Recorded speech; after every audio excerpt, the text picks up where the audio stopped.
Avant de démarrer cet épisode, je vous rappelle que pour montrer votre soutien au podcast, il vous suffit de vous y abonner via votre plateforme d'écoute préférée. Vous pouvez également nous laisser 5 étoiles et rejoindre Slice sur ses pages LinkedIn et Facebook. Bonjour à tous et bienvenue dans les hors-séries de Slice. Comme vous le savez, nous parlons ici de l'entrepreneuriat, de ces hommes et de ces femmes qui ont un jour choisi de monter une entreprise ou d'en prendre la direction. Au-delà des portraits de patrons que je vous propose chaque mois, il me semblait important de m'intéresser à l'écosystème entourant l'entreprise. Dans ces hors-séries, je recevrai ceux qui, au travers des organisations pour lesquelles ils travaillent, aident les entreprises à naître, grandir et prospérer. J'espère que ce nouveau rendez-vous vous plaira. Bonne écoute!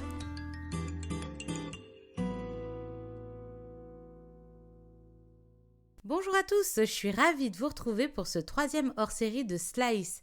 Aujourd'hui, j'accueille Emmanuel Kiva, le directeur de l'agence Innovation Défense. Avec lui, nous sommes revenus sur son parcours et sur son rêve de devenir biologiste pour percer les mystères du développement moléculaire. Puis Emmanuel entre dans le monde de la défense par celui de la simulation et la création du jeu vidéo Conflict Zone. Après une carrière professionnelle bien remplie par de nombreux engagements et la direction de plusieurs entreprises, Emmanuel est recruté par l'agence Innovation Défense pour en devenir le directeur à son lancement en septembre 2018. Nous parlerons de comment il a abordé cet objet administratif non identifié et de ses débuts quand presque tout est à faire. Alors l'agence Innovation Défense, qu'est-ce que c'est? À quoi ça sert? Quelles sont ses grandes orientations stratégiques? C'est à ces questions et à bien d'autres que nous avons tenté de répondre tout au long de cet épisode. J'espère qu'il vous plaira et je vous souhaite une très bonne écoute. Bonjour Emmanuel. Bonjour. Merci beaucoup de me recevoir à l'Innovation Défense Lab à Paris pour parler de ton parcours, de ta vie et puis de ton poste au sein de l'agence Innovation Défense. Alors j'ai une petite question traditionnelle pour démarrer tous mes épisodes de Slice. Je voulais savoir qu'est-ce que tu voulais faire comme métier quand tu étais petit? Alors, je suis déjà toujours petit, je ne suis pas très grand, mais qu'est-ce que je voulais faire comme métier? Je voulais être biologiste. En fait, j'étais tombé quand j'avais 7 ou 8 ans sur la une du journal Science et Vie. À l'époque, j'étais déjà super intéressé par les sciences, Ouais. ou un peu geek, ou les deux. Et donc, il y avait en une de ce journal une photo d'embryon avec tout un dossier sur l'ADN. C'était un dossier spécial. Je me dis, ah, putain, ça c'est génial. Personne ne m'en a jamais parlé. J'aimerais bien être biologiste. Et donc, à partir de l'âge de 7-8 ans, je voulais être biologiste et très intéressé par tout ce qui était sciences naturelles.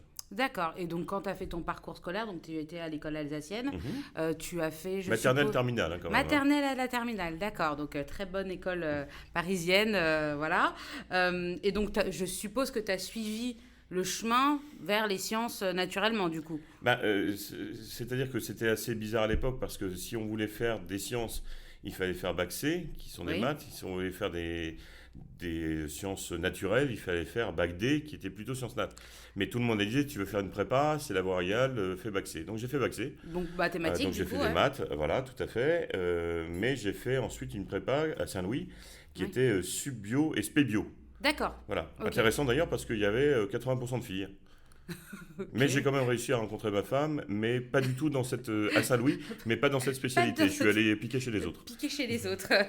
D'accord. Et dans ta tête déjà, à cette époque-là, quand tu as passé ton bac, etc., tu avais une idée de métier?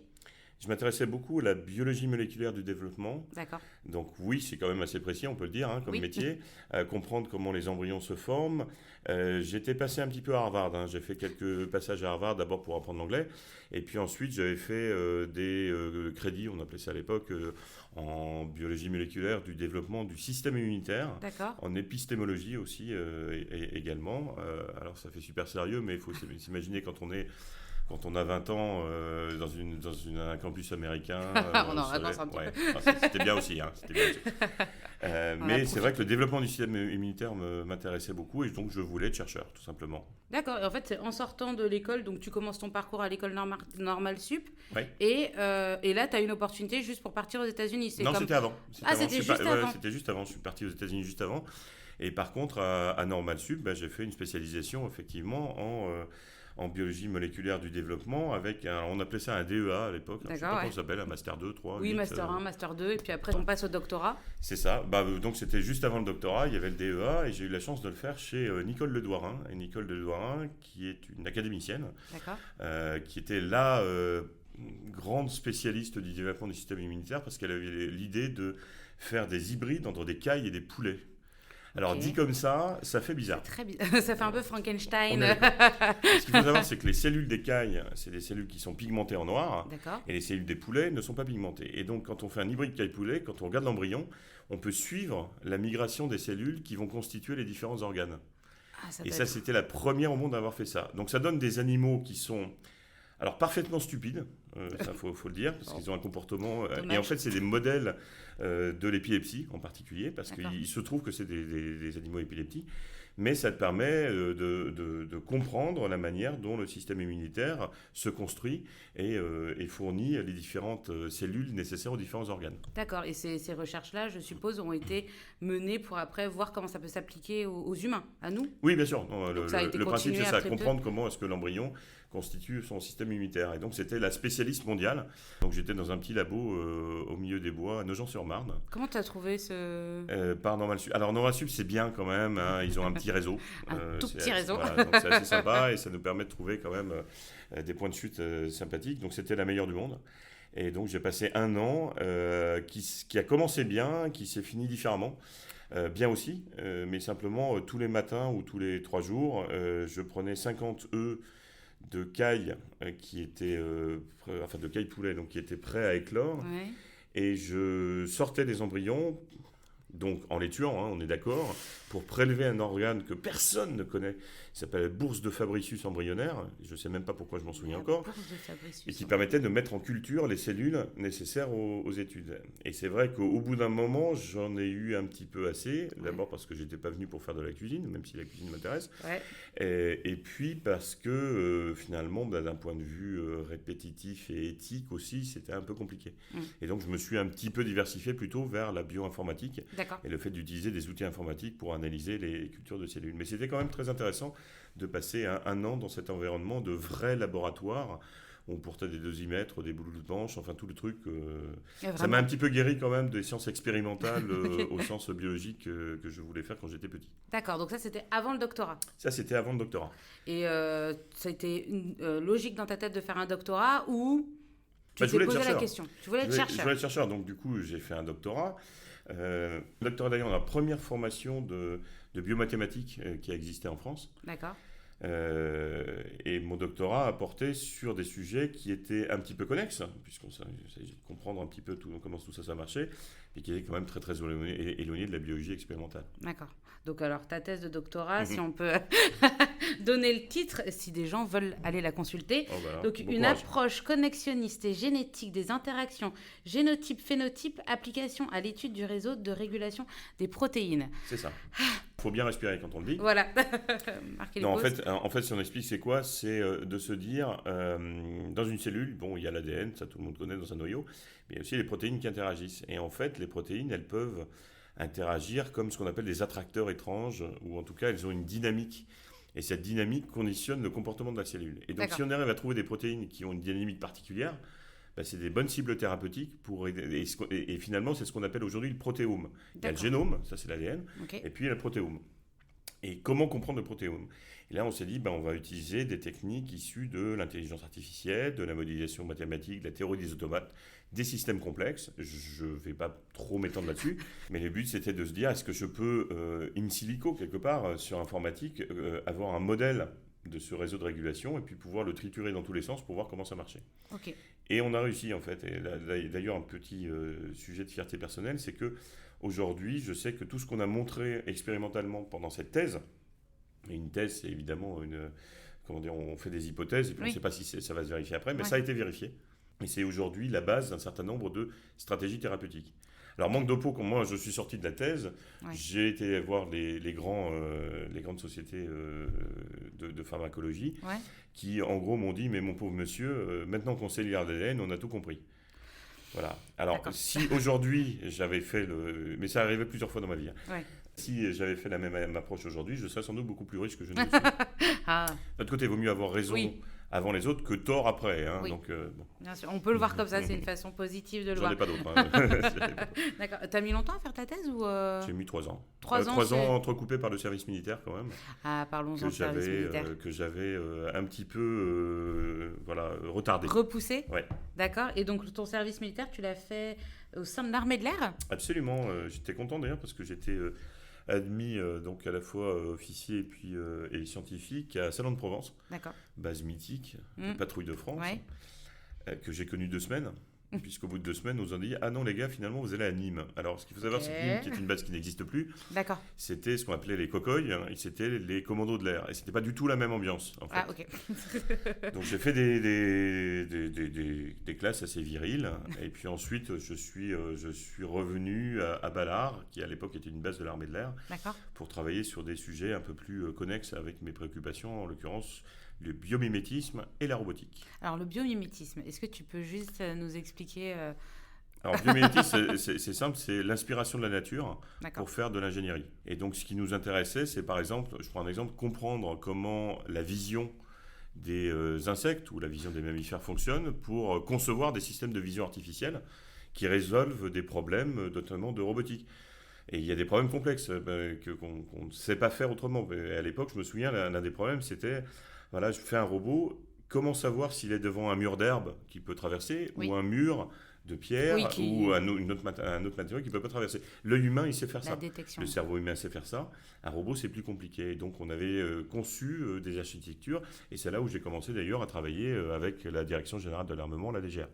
Donc, ça se termine au bout de combien de temps, le service militaire, à l'époque? À l'époque, c'était 10 mois. 10 mois, ah oui, c'est quand même... et donc, directement, ça se finit. Et tu repars sur ta Et je thèse. repars sur la dernière année de la thèse En tout avec la doctorat soutenance. Ouais. Donc, tu l'as eu avec brio, tout se passe Je bien. ne connais pas Brio. Non, pardon. Je l'ai eu avec les félicitations du jury, mais Ouais. pas à l'unanimité. Ah. Mais ce qui est normal, parce que j'avais décidé de mettre dans mon jury de thèse des gens qui n'étaient pas d'accord avec moi. Tout simplement parce que je considère que quand on a une approche scientifique, il faut pouvoir se confronter à des gens qui ne sont pas d'accord avec vous, sinon c'est trop facile. Et donc je voulais avoir quelqu'un, et je me souviens, c'était Antoine Danchin à l'époque, qui était un professeur illustre, qui a écrit un très bon bouquin qui s'appelle Une aurore de pierre, qui était à l'Institut Pasteur, qui n'était pas d'accord avec mes théories. Et à la fin de la thèse, petite fierté, il m'a dit je suis un peu plus d'accord, mais en tout cas vous vous êtes bien battu. Et ce qui explique que j'ai eu au moins les félicitations du jury, mais pas l'unanimité. Enfin, c'est pas très grave. Oui, Hein. le tout, c'est d'avoir réussi voilà, et d'en être sorti. Et après une thèse, on fait quoi? Normalement, après une thèse, hein, surtout quand on est normalien, il y a deux voies. Hein. On fait soit une agrégation pour devenir prof, soit un postdoc, on devient chercheur, etc. Et moi, j'ai considéré, dans les deux cas, d'abord, je n'ai pas envie d'être prof. J'aime bien enseigner, mais Ouais. je ne veux pas y passer ma vie. Il n'y a pas que D'accord. ça, je veux créer des choses. Et puis à l'époque, je me dis, mais finalement, j'ai beaucoup plus de liberté dans ce que mes amis font dans le domaine privé, où ils ont l'air de créer des trucs sympas, on va en reparler, mais que de rester avec des problématiques d'allocataires, moniteurs normaliens pendant des... Enfin bon, bref, c'est compliqué. Oui. Avec des demi-postes salariaux, où on est assez inféodé à l'époque à des modes de pensée. En gros, vous n'êtes pas d'accord avec le chef, patron du le labo, patron, ouais. il faut aller ailleurs. Et alors que je me disais, ce qui m'intéresse, c'est de faire des choses nouvelles. Et donc, j'ai décidé de passer du côté obscur de la force une première fois, et donc d'aller pour un normalien, ce qui ne se faisait pas trop à l'époque, dans le privé. Et tu rentres dans quelle société? Je rentre dans une société dont je suis le 5e salarié au D'accord. départ, qui s'appelait MASA. Alors MASA, ça veut dire Mathématiques appliquées SA, qui a été fondée par... c'est en fait une spin-off. C'est la moitié du groupe de bioinformatique de Normal Sup qui a décidé de partir et de créer une société. Ils ont décidé de pas... Ah oui, tous... On était 6-7 pour créer cette société-là, avec un entrepreneur un peu bizarre, mais je ne vais pas m'étendre là-dessus, qui nous portait au départ. Ok. Et l'idée, c'était de se dire, on se met tous avec notre mode de pensée un peu particulier, à la fois de scientifiques, mathématiciens, biologistes et on va résoudre des problèmes compliqués pour des gens qui en ont besoin. Fais des casse-têtes pour les gens qui en ont besoin. Ok. Ouais, alors moi, il m'avait embauché pour la bio au départ. Oui. Et donc j'ai travaillé sur... Ça aussi, ça va être super sympa pour les auditeurs. C'est la discrimination des introns et des exons dans les séquences ADN. En gros, je vais faire simple. Hein. En gros, est-ce qu'on peut utiliser des réseaux de neurones, de l'intelligence artificielle pour reconnaître des patterns, des motifs dans l'ADN qui sont intéressants. et qui sont codants notamment pour des protéines. Alors, ce qui m'a amené à plein de choses. Il y avait une boîte qui était super intéressante à l'époque qui s'appelait Genset. Et Genset, c'était les premiers qui avaient fait du séquençage massif d'ADN. On a bossé avec eux. C'était un petit peu particulier. Par exemple, dans leur jury, il y avait les frères Bogdanov. Donc, il y avait quand même des réunions qui étaient un petit peu surréalistes. D'accord. Mais donc, on faisait ce genre de missions-là. Puis d'autres missions, par exemple, pour utiliser l'intelligence artificielle là aussi, pour détecter des défauts dans des pastilles de combustible mixte uranium-plutonium. Mais c'était les mêmes technos, quelque part. D'accord. Et puis, on avait aussi développé des technologies de modélisation du comportement, et notamment de modélisation de la décision et du comportement humain. Dans quel contexte? En règle générale C'était en règle générale, ça nous permettait de faire de la robotique, notamment. Et donc, on avait appliqué à un certain nombre de problèmes. Et est-ce que c'est là où arrive Conflict Zone? Alors, en fait, oui. mais bravo, bien renseigné. En fait, Conflict Zone, c'est quoi? On s'est dit, quel est le meilleur moyen? Parce que moi, j'avais quand même en tête de dire, on fait des trucs super compliqués, personne ne va rien comprendre. Okay. Donc, il faut illustrer la plus-value de nos technologies et faire comprendre aux gens à quoi ça sert. Et à l'époque, il y avait un domaine excellent qui permettait d'expliquer ça, c'était les jeux vidéo. En se disant, finalement, dans les jeux vidéo, et notamment dans les jeux de stratégie temps réel, de guerre, etc., c'est gaspillé parce qu'à l'époque, il fallait cliquer sur chacun des personnages, lui donner des ordres, etc. Donc, c'était plutôt du micromanagement avec du point and click, comme on appelait, sur une centaine de personnages. Et puis, il n'y avait rien autour. Il n'y avait pas d'environnement, il n'y avait rien, il n'y avait pas d'ennemis, vraiment. Enfin, tout ça, c'était assez rudimentaire. On s'est dit, on va utiliser nos technos, on va créer un studio de développement de jeux vidéo. From scratch, comme quoi, quand on est jeune. Et on va créer un jeu vidéo qui va démontrer la plus-value de nos technologies. Et la plus-value, c'était quoi? C'était de créer un jeu de stratégie temps réel, d'où Conflict Zone. Mm-hmm. Et donc, on a négocié avec les frères Guillemot, on est allé voir Ubisoft pour créer ce jeu. Oui. Ils ont accepté. Donc, nous, on était coproducteurs, développeurs et co-éditeurs. Et comment tu les rencontres, Ubisoft? On avait des beaux réseaux quand même. D'accord, oui. Ouais, Normal depuis le début, on avait des bons réseaux. Normal Sup et autres. Enfin, on avait plein de bons réseaux. Oui. On avait des copains, on avait plein de choses. Et donc, on leur a dit, on va vous faire un jeu. Il va y avoir différentes innovations technologiques. D'abord, ça sera du 3D temps réel avec un moteur 3D temps réel. C'est-à-dire qu'on pourra se déplacer en 3D dans la scène. Okay. À l'époque, on parle de 98-2000, c'était pas trop répandu. Ensuite, vous allez avoir la possibilité non pas de commander vos troupes en donnant des missions à chaque soldat simulé, mais vous allez donner une mission au chef et puis lui, il va expliquer à ses soldats comment faire la mission. Donc c'était déjà pas mal. Mm-hmm. Ensuite, on s'est dit, on va aussi faire des personnages non joueurs intéressants. Donc des populations civiles, des reporters, des ONG. Et le troisième chose, c'est on va vous faire un ennemi qui s'adapte à vous, qui essaye d'anticiper vos actions, qui n'est pas trop fort, parce que sinon c'est insupportable. Oui, c'est un peu plus challengeant. Voilà. Ouais. Donc il faut juste qu'il soit un tout petit peu au-dessus de vous. Voilà, c'est ça qu'on a fait. Et Conflict Zone, c'était un succès. On en a vendu 450 000 exemplaires, ce qui n'était évidemment pas suffisant pour rembourser, mais qui est suffisant pour montrer les technologies. Non, mais il ne faut pas faire du jeu vidéo, c'est pas rentable. J'ai aucune idée de ce que ça peut coûter. À l'époque, on a dépensé 45 millions de francs. Ah oui, d'accord, quand même. Et aujourd'hui, c'est 300 millions d'euros si on veut faire des jeux vidéo. Donc c'est plus du tout la même industrie. Et nous, on était à l'époque où le jeu vidéo devenait une industrie plus importante que le cinéma. Ça a commencé à être la bascule. Mais néanmoins, ça nous a permis quand même de nous faire connaître et puis d'amortir un petit peu ce qu'on avait investi dans le développement à l'époque. Et c'est avec Masa que tu prends contact avec le monde de la défense? Alors ça, c'est une idée perso. Je me suis dit, on a fait un jeu de stratégie militaire. Tant qu'à faire, autant le montrer à des militaires. Bon, oui, c'est oui. Je ne connaissais pas bien le domaine. Et je me suis dit, ça peut peut-être être intéressant. Et on m'a dit, il faudra que tu ailles voir un machin, ça s'appelle la DGA, donc la Direction Générale de l'Armement. À l'époque, c'était Délégation Générale pour l'Armement. D'accord. Et donc, je suis allé, je me souviens, c'était un fort qui existe toujours, Isénéon, qui est à Arcueil, dans un centre qui s'appelait le Centre d'analyse de défense, où il y avait un scientifique qui était là, qui s'appelait Jean-Louis Garza. Si jamais il tombe sur ce podcast, c'est lui qui était à l'origine de ma carrière dans le militaire, en tout cas. Et, c'était un des grands spécialistes du domaine.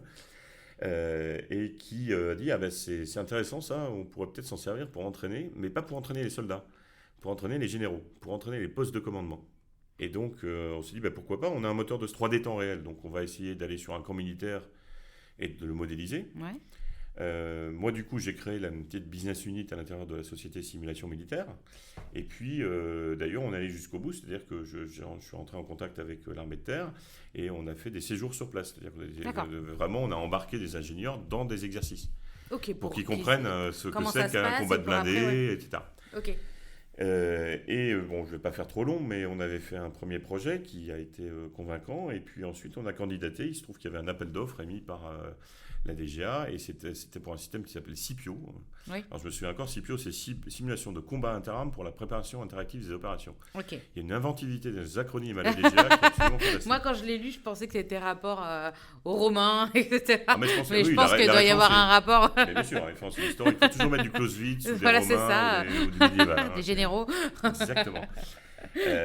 Donc c'était un système. Le but c'était d'entraîner les postes de commandement de l'armée de terre. D'accord. C'est-à-dire, en gros, on met tous les généraux, tout leur état-major dans la verte, dans la campagne. Ok. Ils sont en situation de combat, ils vont donner des ordres. Simplement, les ordres, ils ne vont pas ensuite être déclinés par des unités sur le terrain. Ils vont dans un centre avec un gros ordinateur, des gens devant et une intelligence artificielle qui leur fait croire qu'il y a 10 000 personnes sur le terrain. Ok. Et c'était ça, CIPIO. Et on a gagné avec, à l'époque, une société qui s'appelait ISR et qui est devenue Thales Communication. Ah oui. D'accord. Voilà. Et donc, on avait un contrat en co-traitance avec Thales Avec Communication Thales, pour le plus gros système à l'époque qui existait d'entraînement des postes de commandement de l'armée de terre. Ce qui a lancé l'activité simulation militaire de MASA. Vous étiez combien d'employés chez MASA? Alors, à l'époque, on devait être une quarantaine, à peu Ah, près. une quarantaine. Ah oui, parce que quand tu es rentré, tu étais le 5e. Et puis finalement. Alors, quarantaine sans compter le jeu vidéo, parce que jeu vidéo, on est monté à 150 ou 200 personnes. Hein. Ah oui. Mais bon, ensuite, on a revendu le studio, enfin bon, on a fait D'accord. quelques spin-offs. Mais Masa Cœur, oui, c'était entre 40 et 50 personnes. Ah oui, d'accord. Donc ça a quand même bien pris de Oui. l'ampleur. Et tu quittes MASA à un moment donné? Plus qu'à un moment donné, à un moment beaucoup plus tard, en fait. Ce Ouais. que je trouve, c'est que ça, on a eu quand même pas mal de succès avec cette Oui. activité simulation militaire. Donc moi, je suis devenu directeur général adjoint de Masa, et puis j'ai dirigé toute l'activité Tu avais simulation des parts militaire. dedans? Oui, on va pas en parler, ça. J'ai eu des parts, mais comme j'ai dû comme j'ai dû m'en débarrasser parce que D'accord. j'ai estimé que je pouvais pas être directeur de l'agence Innovation Défense D'accord. avec des parts dans une société dans la défense, j'ai mal choisi mon moment, donc je ne suis pas riche. Raté. Raté. Mais éthiquement, par contre, j'ai rien à me reprocher. D'accord. Oui, non, j'avais des parts, mais c'est pas grave. Enfin, c'est pas ça qui est important. Ce qui est important, c'est qu'on a créé une société qui continue à se développer et qui Ouais. aujourd'hui existe encore et Ouais. qui a beaucoup de succès, et j'en suis très fier. Et Masa Group, ça s'appelle Masa Group aujourd'hui, continue à faire des systèmes de gestion de crise, de simulation, etc. Et j'en suis parti effectivement en 2007, hein, donc Ouais. j'ai fait quand même 96-2007 Oui. au sein de la société, tout 11 simplement ans, parce que, bon, mis à part le fait qu'il y avait quelques désaccords stratégiques, Oui. mais surtout j'avais envie de faire autre chose, je n'allais pas passer toute ma vie dans le même domaine. Et donc c'est pour créer HPC. Oui, alors parlons des noms ridicules. Moi, j'ai pas l'acronyme, la cellule de gestion d'acronyme de la DGA. Donc, on avait appelé ça HPC Project. Hein, et HPC pour High Performance Computing. D'accord. Et notre idée, c'était, on va le faire simple, faire un supercomputer de bureau Ok. qu'on a fait. Ok. Donc, on est parti de rien. Je veux dire, au départ, avec quelques associés, on se réunissait dans les halls d'hôtel. Et puis, on a monté une boîte, on a été financé, on a réussi à avoir de l'argent d'un certain nombre d'investisseurs en capital risque. On a monté un prototype et puis on a développé la société. On a fini par racheter une autre société qui faisait de l'Ethernet temps réel. Et on a monté une société qui finalement s'est appelée Silcan. Alors, qui ne veut rien dire. Hein, que Ouais, ça personne veut rien ne- dire, non, d'accord. ça veut rien dire. Mais d'abord, c'est pas une insulte dans aucun des langages connus. Oui, donc c'est déjà, pas c'est plus bien. mal. Et ensuite, ça se prononce pareil dans tout. Enfin, ça se dit Silcan dans toutes les langues. Silcan, Et donc, ouais. ça nous allait bien. Donc, de temps en temps, on peut trouver des noms qui n'ont aucune justification. Et comment tu le vis, le passage, même si, bon, on n'y reviendra pas, mais tu avais des parts chez Masa, mais comment se passe, tu sais, le changement entre je suis DG employé et je deviens patron dans ma... Enfin, je monte une entreprise, je crée vraiment une entreprise de zéro. C'est totalement exaltant. Ouais, C'est absolument terrifiant. ouais, C'est une période de ma vie entre 2007 et quasiment 2017-2018 où tous les mois on se demande si on survit, si on peut payer ses employés, si on n'a pas fait de bêtises. Si, Vraiment? Ça t'angoisse Vraiment tout le temps, ouais? bah Même oui, si parce tu qu'on sais que c'est... on est sur le fil en permanence en fait. Ouais. C'est des boîtes technologiques, donc il faut investir. Mais investir, ça veut dire qu'on va avoir besoin d'argent en permanence. Et moi, j'étais pas riche, je ne pouvais pas mettre de l'argent. Renflouer, Renflouer. Donc, d'abord, on est mécaniquement dilué. C'est à chaque fois, on fait venir des investisseurs, donc ils nous diluent. Si on ne peut pas suivre, bah, on suit pas. Et puis derrière, bah, progressivement, on perd peu à peu le contrôle pour être contrôlé par des investisseurs financiers qui est vraiment très bienveillant pour le coup. Hein. Je leur suis très reconnaissant. Mais c'est quand même une période assez terrifiante où on ne dort pas bien. Ok. Finalement, tu es content à l'Agence Innovation Défense. Ah bah, je suis passé de vendeur à acheteur. Donc, c'est un truc, moi, je comprends pas tous les gens dans l'administration qui font le contraire. Ça n'a aucun sens. Bon, c'est pas le meilleur moyen de s'enrichir, hein, ce que j'ai fait. Ouais. Mais par contre, c'est vrai qu'en Moi, je termes verrais de... le contraire, tu vois. Ouais. Je me dis, au moins, tu as ton business à toi où tu as la main dessus, alors que toi, là, maintenant, tu as un poste, peut-être que je ne le mettrai pas dans le podcast, mais tu as un poste politique où tu es regardé par tout le monde, Mais c'est pas grave, où ça. plus de pression, non? Plus de jugement, non? Mais c'est pas grave. Moi, ce qui m'intéresse, c'est de créer des choses et que ça Ouais. soit utile. Dans les deux cas, c'est la même chose. Oui. Sauf que dans un cas, je maîtrise tout sauf le fait que ça marche. Ouais. Et dans l'autre cas, je suis soutenu par les services de l'État avec une stratégie, avec une volonté aujourd'hui politique, mais aussi une véritable utilité et un sens de la mission. Donc non, j'échangerai pas. Moi, je vois ça. Moi, quand on a porté à bout de bras des boîtes, Ouais. parce qu'en fait, j'en ai dirigé 13, des sociétés, parce qu'il y avait des spin-offs, on a créé des trucs à Singapour, Ouais. voilà. La charge mentale est très différente. Et là, au moins, on y reviendra, mais au moins, j'ai la possibilité, les moyens de réaliser une mission, de voir les effets en étant soutenu, Ouais. finalement. Donc, chez Silcan, vous faisiez quoi? Quel était votre cœur de métier? Eh ben, toujours le calcul de performance, sauf qu'un domaine d'application, c'était de faire de la C'était simulation. super. Et c'est comme la mafia, hein, une fois qu'on en a fait, on revient dedans. On y retourne. On y retourne. Et donc, du coup, on est retourné dans la simulation militaire, mais cette fois-ci sous l'angle ce qu'on appelle la simulation virtuelle. D'accord. Alors, en gros, il y a différents types de simulations, constructives, virtuelles. Constructives, c'est les jeux de guerre, c'est ce que je faisais D'accord. avant. Ouais. Virtuel, c'est on s'immerge dans un univers virtuel, ce qui nécessite beaucoup de calcul, d'où le lien avec mon Mais super, activité, ouais. pour entraîner. Et nous, on entraînait, et notre premier contrat, ça a été d'entraîner les opérateurs de tourelles, de D'accord, chars. de char, ouais. En se disant, voilà, comment est-ce qu'on peut leur donner un univers virtuel, leur permettant d'acquérir le savoir-faire et les compétences pour pouvoir s'entraîner. D'accord. Et c'est pour ça le rapprochement avec CMI? Oui, c'était notre premier Parce client. que CMI fait des C'était tourelles. notre client. D'accord, c'était. On a travaillé sur une tourelle qui était une tourelle de 90 mm. Donc, oui, je sais, ça ne va pas parler forcément aux auditeurs. Un char Leclerc, c'est Oui. 120 mm. D'accord. Voilà, Donc tourelle une petite, 80 mm, c'est un peu plus petit, mais c'est pas mal voilà. quand même. D'accord, N'oubliez pas, c'est on saura. pas mal, ouais. Donc, c'est ce qu'on appelle des véhicules, par exemple des véhicules blindés de combat d'infanterie, par exemple, sont munis de ce type de tourelle-là. Et le but, c'est, dans une tourelle, vous avez, en tout cas dans cette tourelle-là, il y avait 2 opérateurs, il y avait un chef de char et un tireur. Et donc le but, c'est de leur faire croire qu'ils sont dans la tourelle pour s'entraîner. Voilà. Et on a développé une approche particulière dans ce domaine-là. On avait présenté à CMI.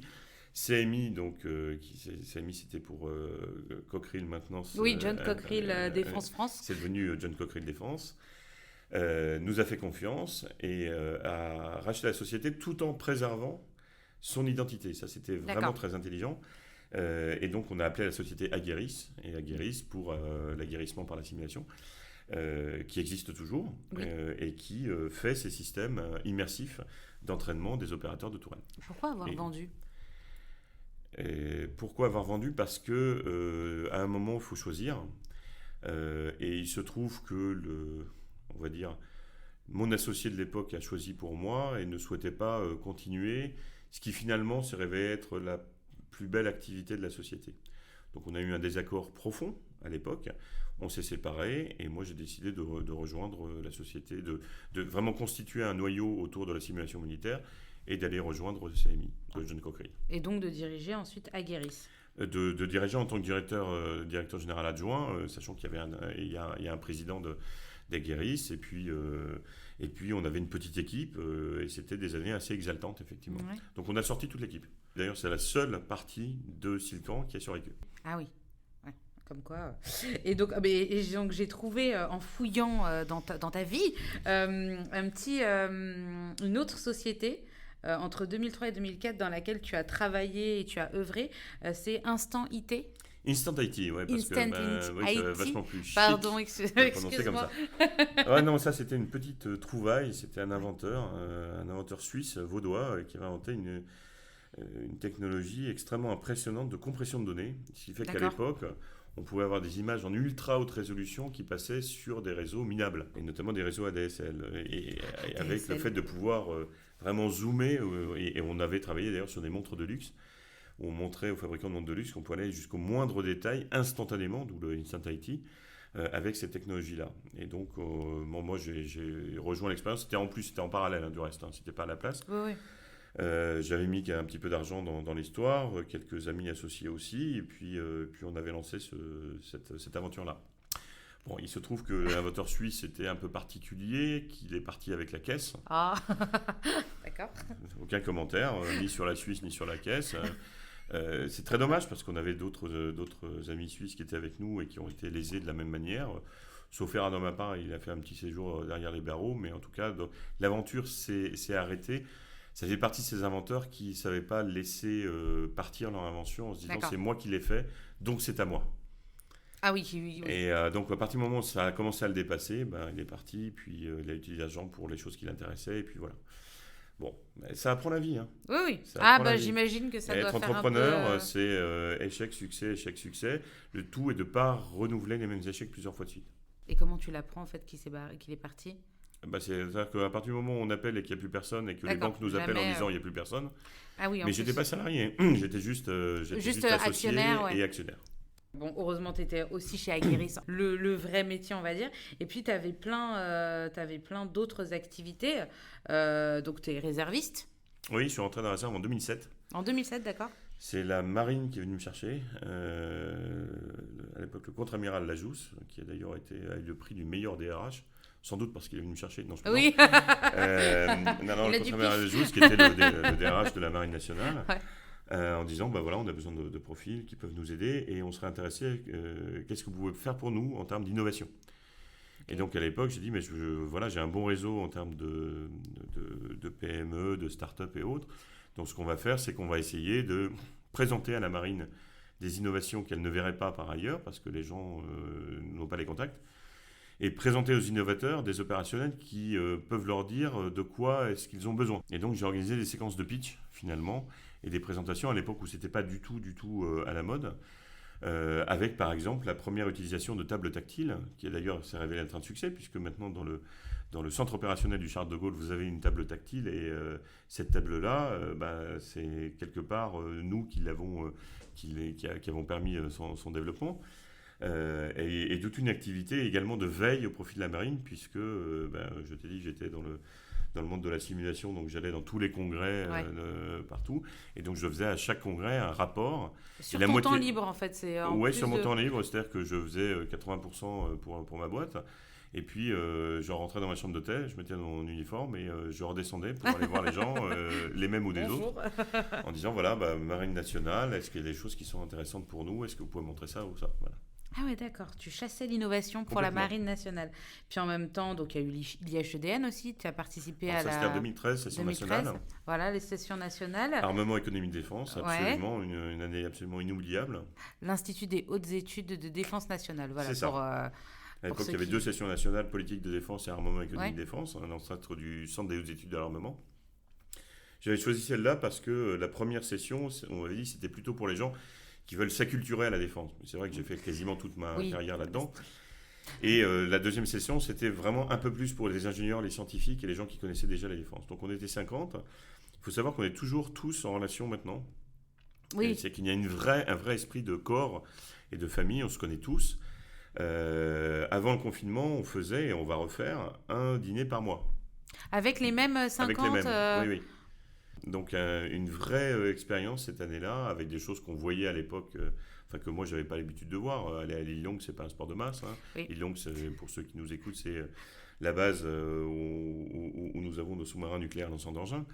Des voyages, très très compliqués les voyages, oulala que c'est difficile. Mon voyage c'était au Brésil. Ah non. São Paulo, Brasilia, Rio. Oh là là. Dans le sens décroissant de sommeil par séjour. D'accord. Mais avec aller voir la base d'Itaguaí avec les sous-marins brésiliens, aller voir leur centre de lancement spatial. Donc passionnant. Oui. Il faut avoir 35 ans, je précise pour les auditeurs qui aimeraient. Non, il y a les sessions jeunes de l'IHEDN. Il y a les sessions jeunes, on en a parlé avec Mathilde. Ouais. Mathilde, effectivement, a fait les sessions jeunes. L'IHEDN, c'est une magnifique maison. Et d'ailleurs, j'y suis resté en tant que conseiller des études de 2013 à 2018. Ah oui, d'accord. Ouais. En effet. Donc, en encadrant, on travaille par comité. Donc, moi, j'étais généralement chargé du comité franco-américain sur des thématiques liées à l'innovation. et au futur de la défense. Finalement, ça te colle à la peau, l'innovation. Fou là là. Oui. Et puis surtout, il y a autre chose, il y a quand même un gros vaisseau qui s'appelle le J4. Où moi, je t'ai connu au J4 quand tu étais le patron de la commission R&T. Voilà, qui est devenu RTI, Recherche, Technologie, Innovation. C'était, alors je ne sais plus quand je suis devenu patron de ça, mais ça devait être dans 2009-2010, par là. On avait déjà beaucoup de liens avec le J4 puisque je travaillais avec le COGES. Le COGES était et toujours d'ailleurs la filiale salon du J4. Voilà, pour Eurosatori et tout ça. Et quand je suis sorti finalement de Masa, j'avais proposé au général Colas Desfrancs, qui était le patron du COGES, mais qui était aussi celui qui était mon client puisqu'il commandait le centre de Mailly dans lequel on avait installé Scipio. Eh ben oui. D'accord. Il n'y a qu'un seul monde. D'accord. Voilà, donc j'étais venu le voir en disant est-ce que tu voudrais pas qu'on fasse un pavillon simulation au sein du J4 du COGES. Et surtout dans les salons du COGES, en particulier Eurosatori. Un pôle simulation. Voilà, et on a créé le village simulation à Eurosatori que j'ai animé pendant des années. Avec une association qui s'appelait ADIS, Armée DGA Industrie pour la simulation. On faisait des démonstrations, des présentations d'innovation en simulation. Et donc, quelques années après, on m'a demandé en plus de devenir le président de cette commission R&T. Et ensuite a suivi Generate. Alors, quand mes deux prédécesseurs dans ce podcast, à savoir les excellents François Matins et Mathilde Hermand, ont eu la brillante idée, et on en avait parlé tout au début, vraiment de dire, tiens, on pourrait faire un programme d'accélération pour que les startups qui ne connaissent pas la défense puissent s'acculturer et puis proposer les choses. Moi, j'ai dit, bingo, vraiment, je veux en être. Qu'est-ce que je peux faire pour aider, comment on peut faire ça ensemble. Donc ils avaient déjà bien défini tout dans la tête. C'était super organisé, donc j'ai été le premier président du jury effectivement de Generate, mais voilà, ça m'a vraiment fait plaisir de faire partie de cette aventure là, puis on voit le succès de Generate aujourd'hui. Puis un jour, donc tu es toujours chez Aguerris, puis tu reçois un coup de fil. Enfin moi j'imagine que ça s'est passé par un coup de fil, est-ce que je me trompe? C'est passé par un SMS, mais c'est pas loin. Un SMS? Non, mais un SMS, mais un SMS de quoi? Un SMS d'un de mes camarades. D'accord. Que je salue s'il écoute, Lionel Morin, qui est aujourd'hui le patron de DGA Maîtrise de l'Information, qui est ingénieur général de l'armement, mais qui est surtout, entre autres, un de mes camarades de promotion de la meilleure promotion de l'IHEDN, l'armement, qui a une licence à savoir la 49e. Voilà. Clair. Voilà, avec d'autres amis communs, Marie Sargé par exemple, qui était au COGES à l'époque. Donc voilà, tout ceci est une histoire de famille. Et c'est avec Marie alors que j'avais créé cette histoire de simulation. Et donc Lionel m'appelle en disant tiens, t'as pas vu l'annonce, ça pourrait t'intéresser. En fait, il y avait une annonce qui avait été publiée par un cabinet de recrutement. Le ministère des Armées cherche un directeur pour créer une agence Innovation Défense. Tu avais déjà entendu parler de l'agence Innovation Défense? Alors, l'agence d'innovation de la Défense, elle a été annoncée par la ministre, Florence Parly, en mars 2018. Quand elle était venue présenter et lancer le programme MMT, qui s'appelle Man Machine Teaming. En gros, c'est un programme pour faire appel à l'écosystème de start-up et d'innovateurs pour créer le futur des interactions entre le pilote et sa machine. D'accord. Donc ce programme MMT a été lancé chez Dassault Aviation à Saint-Cloud et j'étais dans la salle et là elle lâche cette l'info. Bombe. Alors pourquoi une bombe? Parce que c'était un de mes sujets à l'IHEDN depuis des années. On devrait créer une agence de l'innovation, mais je n'étais pas au courant. Voilà, nous avons décidé de créer une agence de l'innovation de défense. Bon, parfait. Je garde ça dans un coin de ma tête. Quelques semaines après, je reçois ce SMS qui me dit tu devrais candidater parce que regarde la fiche de poste. Et je regarde effectivement et pour le coup, il fallait quelqu'un qui connaisse l'entrepreneuriat, l'innovation, la défense, qui soit courant en anglais, qui aime parler en public, voilà. Je me suis dit j'ai peut-être mes chances, mais j'avais pas du tout envie de quitter Aguerris, ça m'étreint. J'ai candidaté. Alors j'ai appris ensuite qu'on était à peu près 130 et quelques à candidater. Puis je me suis dit, je suis à l'extérieur du ministère, donc j'ai sans doute aucune chance. C'est quelqu'un ou même un polytechnicien. J'ai lu dans un article justement, c'est Challenge ou Les Échos qui t'ont interviewé et qui justement ont fait ce truc. Alors il n'est pas polytechnicien, il sort pas de Sciences Po, il ne sort pas de l'ENA, il ne sort pas, enfin vraiment comme si. Non mais Normal Sup c'est une école aussi, je rassure. On apprend des trucs. C'est ça, mais vraiment c'est. Non, il n'est pas dans le. j'allais dire, Il ne sort pas de la DGA. Dans la filière habituelle. C'est ça. Des gens des gens qui travaillent au ministère, sans aucun jugement de valeur, oui. effectivement. Oui, mais c'est pas pour ça qu'on peut pas essayer. T'avais et tout donc contre toi. j'ai essayé et j'ai suivi la procédure. D'accord. Je suis allé faire un entretien au cabinet qui était à Neuilly. Ensuite, j'ai été shortlisté. Ensuite, il y a eu d'autres entretiens. Ensuite, j'ai eu un grand oral assez impressionnant parce qu'il y avait assez formel avec des gens que je connaissais, d'autres que je ne connaissais pas, présidé par le délégué général pour le moment, Joël Barre, oui, avec 20 personnes autour de la table et vous avez 10 minutes pour expliquer votre parcours et 10 minutes pour expliquer votre projet et ensuite des questions. Assez formel. Et puis ensuite, j'ai un petit appel me disant vous êtes parmi la shortlist. D'autres entretiens, et puis tout ceci très rapide, en quelques semaines. Je me souviens, puisque l'entretien, j'ai dû le passer en juin. Ah oui. Et tout ceci s'est déroulé sur 2 mois. Oui, parce que l'Agence Innovation Défense, elle a été lancée le 1er septembre, non ? Exactement. Ah oui, d'accord. Ouais. Mais entre juin et juillet, j'ai fait tous les entretiens. Et à la fin, on me dit, vous êtes plus que... C'était Laura Chobard, à l'époque, qui était la conseillère innovation de la ministre. Qui est aussi, qui est aujourd'hui d'ailleurs... à la Villette, non ? À la Villette, absolument, la directrice générale de la Villette. Oui. Qui me dit, écoute, tu es parmi les 2 retenus, donc tu vas rencontrer le directeur adjoint de cabinet, puis directeur de cabinet, puis la ministre. Très bien. Bon, j'ai fait les 3. Ouais. Donc 3 entretiens. Chaque fois, je me dis, j'ai pas de chance. Ah, j'ai peut-être un petit peu plus de chance. Ah, je vais voir la ministre. Ah, ça va un petit peu mieux. Ok. Et tu savais qui étaient tes concurrents ou non, ça c'est jamais... Non, je ne savais pas. Et puis, je passe tout et puis je pars en vacances avec ma famille et puis on a l'habitude de partir en Toscane. Donc on part et alors petite anecdote, j'étais au volant donc avec le Bluetooth et tout, je reçois un appel de Laura Chobard. Et là je rentre je rentre dans le tunnel du Mont Blanc et ça coupe. Oui, je voulais te dire pour ta candidature, Schlack. Bon, vite, 13 km après, dans le noir, sans pouvoir accélérer parce qu'il y a des radars partout. Voilà. Je ressors, je la rappelle, elle me dit, la ministre a porté son choix sur toi. J'ai passé les meilleures vacances de ma vie, les plus angoissantes aussi, mais les meilleures vacances de ma vie. Ouais. Et ça, c'était en juillet.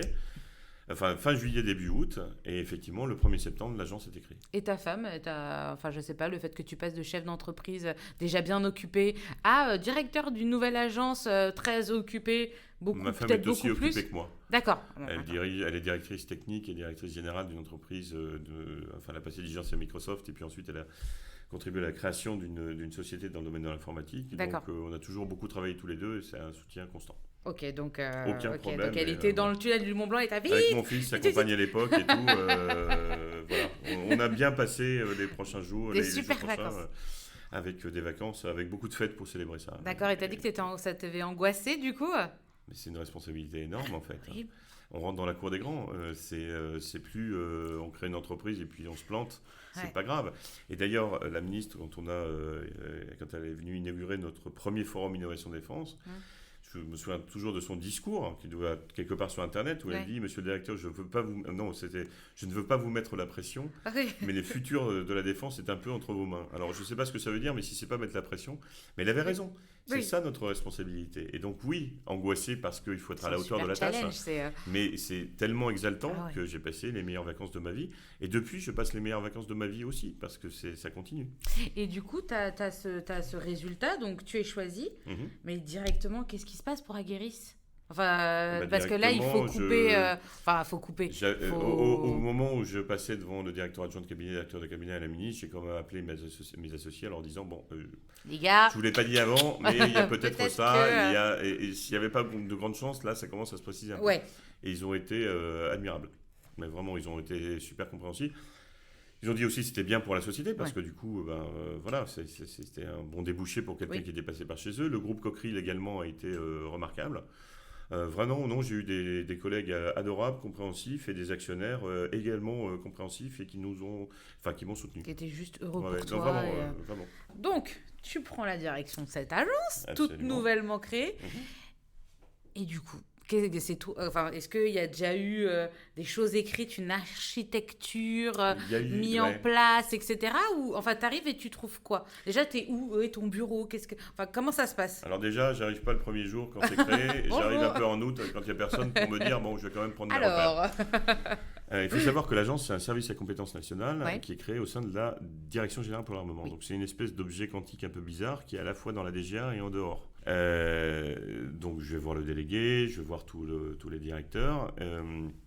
En août, juste avant donc la création effective de l'agence, je vois un certain nombre de documents et notamment une organisation de l'agence déjà faite, un décret d'organisation, un arrêté de création, etc.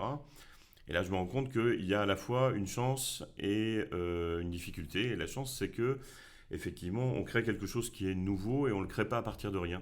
On crée avec des équipes qui connaissent déjà un certain nombre de travaux. Et il y a une difficulté, c'est qu'on ne le crée pas à partir de rien. Et donc la liberté est un peu restreinte et qu'il faut faire attention à ne pas faire d'erreur au début. Donc la première chose que je fais, c'est de me dire, je ne peux pas le faire tout seul. Il me faut un directeur adjoint. Et je l'avais déjà dit pendant mes entretiens. Et il me faut un directeur adjoint qui vienne de la DGA et qui ait, lui, la légitimité que je ne pourrais ne pas avoir. Parce que ça ne s'invente pas, quand même, quelque part.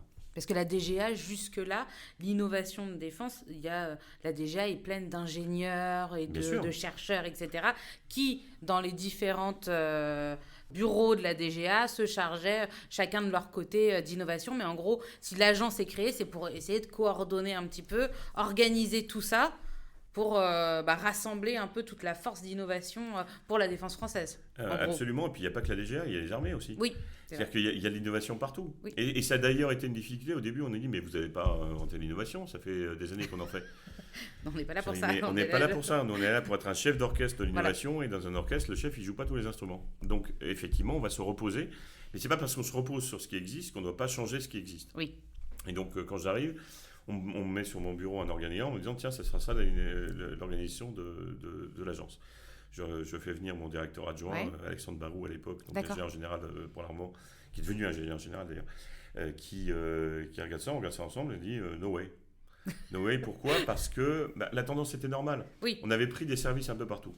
On avait pris un service qui s'appelait le SRTS à la DGA, qui se chargeait des technologies communes. On avait pris un service qui s'appelait la BRIS, c'était la mission pour la recherche et l'innovation scientifique, c'était des experts scientifiques, ils venaient d'ailleurs. On avait pris la mission pour l'innovation participative, c'est les innovateurs du ministère, ils venaient d'ailleurs aussi. On avait pris les gens qui s'occupaient du programme Rapide, qui venaient du SDIE et de la SDPME de la DGA. Et bien la tentation, c'était de faire un organigramme où on repose ces gens-là dans des silos. Et l'agence, c'est pas ça. L'agence, c'est justement le contraire. C'est le fait de pouvoir bénéficier de la richesse et de l'expérience de l'ensemble de ces personnels et de pouvoir chaîner, combiner les dispositifs entre eux. Donc, on a gelé l'arrêté d'organisation, on a pris 3 semaines et on a proposé aux délégués et à la ministre une nouvelle organisation qui a été acceptée. Toi, pendant les vacances, tu as bachoté un peu parce que est-ce que vraiment, quand tu arrives à ce poste, tu connaissais toute l'organisation de comment ça se passait Alors, on va être très clair. Pendant mes vacances en Toscane, je n'ai pas touché un ordinateur parce que je me suis dit ça sera les dernières avant longtemps et je pourrais me détendre. Donc la réponse était non. Mais j'avais quand même, je réfléchissais quand même. Ouais. Quand je suis rentré à Paris, j'ai passé en fait, je n'étais pas encore officiellement là, mais j'ai passé tous les jours au ministère des Armées, à regarder tous les documents, à essayer d'acquérir les compétences que je n'avais pas encore, sachant qu'ils avaient décidé de prendre quelqu'un qui n'était pas interne au ministère, mais par contre, ils ont pris quelqu'un qui connaissait un peu la défense. Et j'imagine la difficulté s'ils avaient été quelqu'un qui ne connaissait pas du tout. Le choix de quelqu'un qui est complètement extérieur, d'ailleurs, a été pleinement assumé. Et aujourd'hui, je le comprends. Parce que, du coup, je suis bien le directeur de l'Agence de l'innovation au service de l'ensemble des ministères des Armées et je n'ai pas de plan de carrière, en fait. Je n'ai pas d'étoile à aller chercher. Je n'ai pas de me soucier de savoir si je suis bien noté par tel ou tel. Ma seule volonté, c'est de bien faire, de montrer que ça marche et d'avoir la liberté nécessaire et le soutien nécessaire pour pouvoir réaliser les missions qui nous sont confiées. Et voilà, donc c'est extraordinaire en fait comme position. Je n'exagère pas, j'ai une position unique. Mais c'est vrai qu'il fallait pour ça quelqu'un qui soit un petit peu ovni. Et donc tous les commentaires qu'il y a eu comme quoi, bah oui, mais il vient pas du domaine, bah oui, c'est fait pour. En fait, c'est fait pour, mais c'est pas parce qu'il vient pas du domaine, il n'est pas capable de s'adapter. Et donc effectivement, voilà, on a adapté l'organisation. Et puis le 1er septembre ou quelques jours après, je crois que c'était le 1er septembre, j'ai eu mon premier COMEX, comité exécutif de la Direction générale de l'armement, avec tous les directeurs qui étaient là depuis pas mal d'années et qui connaissaient à fond le système. Là, c'est vrai que j'étais un petit peu déstabilisé. Voilà. Non seulement déstabilisé, mais j'arrive avec cet objet administratif non identifié qui gêne aussi. Parce que l'agence, c'était pas uniquement on va faire des gadgets dans un coin récupérés dans le civil. C'est 1 milliard d'euros. Oui, c'est 1 c'est milliard ça d'euros. aussi. Ouais. Et c'est 1 milliard d'euros c'est le futur de la défense. Donc on doit travailler avec l'architecte capacitaire de la DGA, mais on nous confie l'orientation de l'innovation de défense. C'est pas rien. Et c'est vrai qu'au début, ça a un petit peu surpris, je pense. Comme tout ce qu'on connaît pas. Au début, on se... Non, ça a surpris les autres, là, je veux dire. D'accord, donc alors comme tu disais, tu gèles donc l'organisation qu'ils avaient imaginée, et c'est toi qui propose avec ton directeur adjoint l'organisation en gros pôles. Oui, on propose ça Parce que c'est plutôt vachement simple, enfin c'est plutôt super simple l'organisation, le pôle stratégie et technologie de défense, le pôle innovation ouverte, le pôle valorisation de l'innovation et le pôle financement et acquisition de l'innovation, affaires transverses. C'est hyper simple en fait à comprendre. Bah t'as bossé, hein, je vois. Oui, mais non, mais c'est ce que je disais à Mathilde, le document droïde est super bien fait.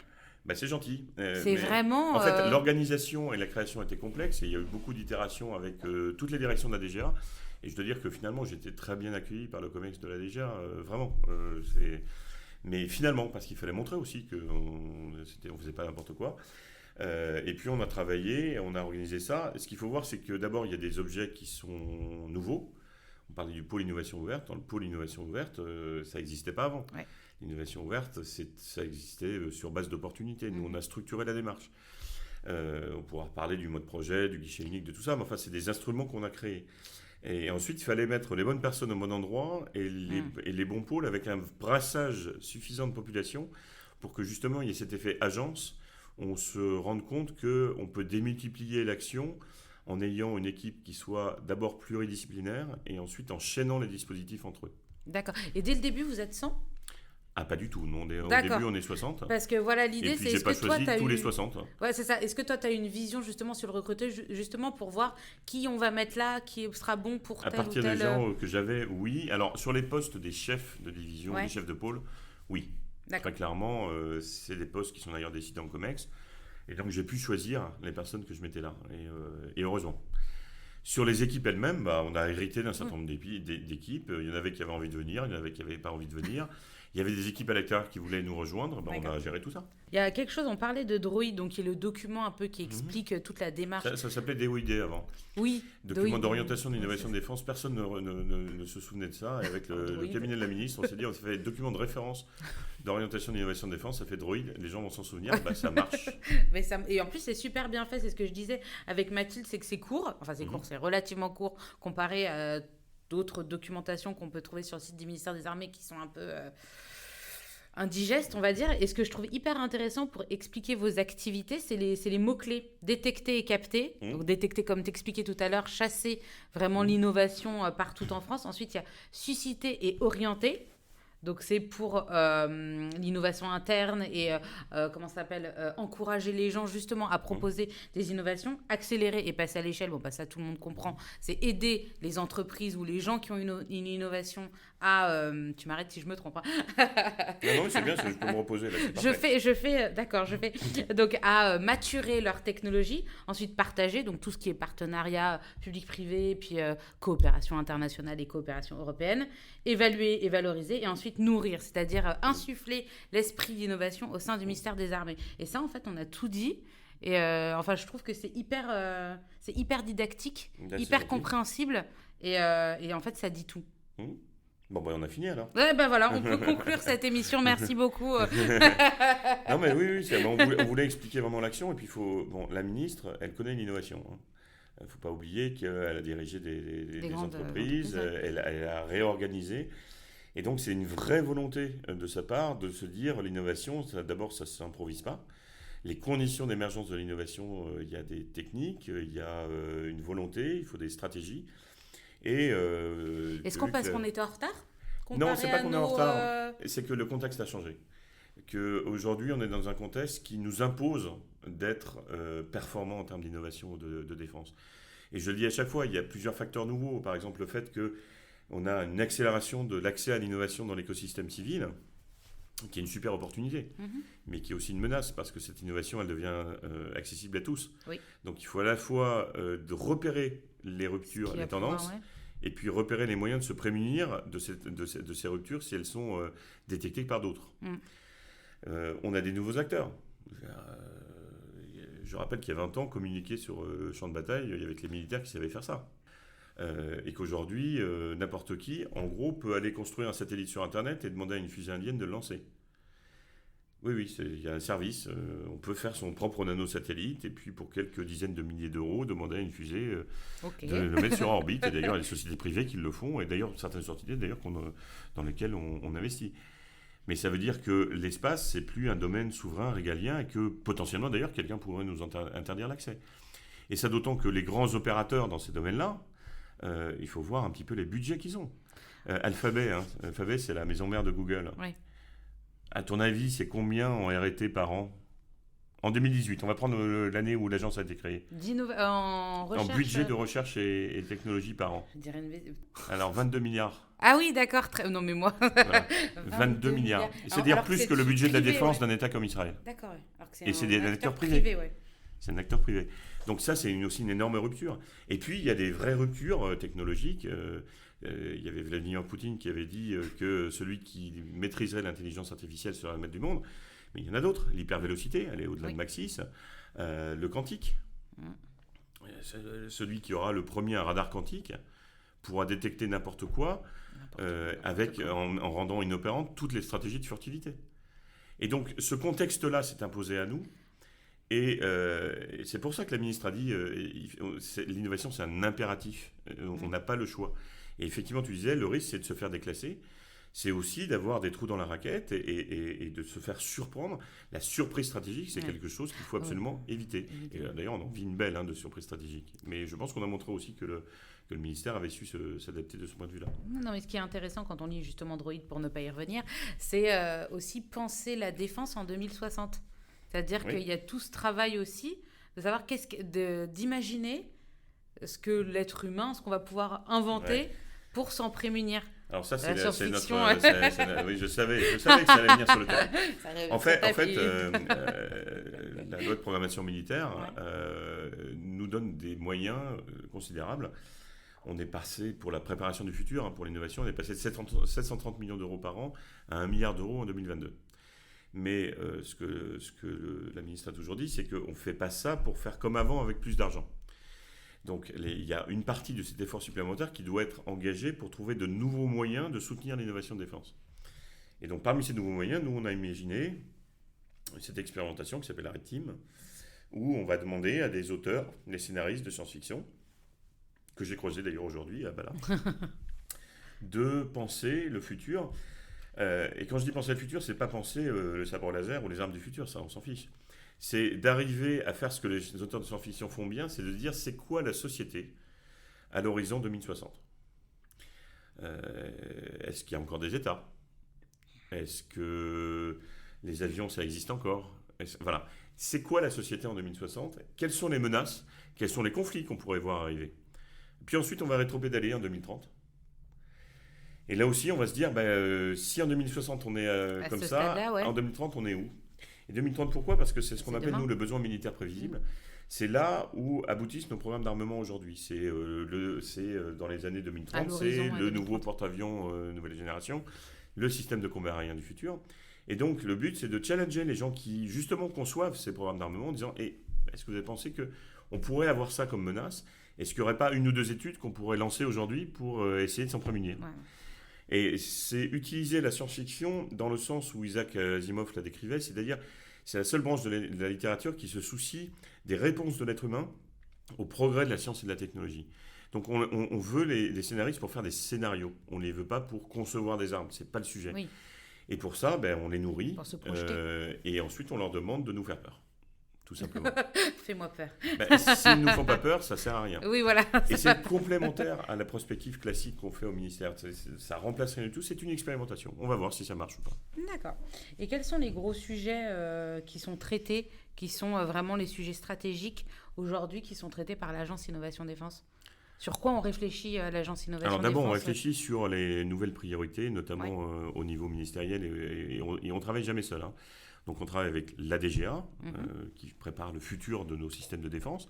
On travaille avec l'état-major des armées également, et d'ailleurs aussi avec le secrétaire général pour Oui. l'administration, parce que l'innovation, c'est pas que techno, il y a de l'innovation administrative aussi.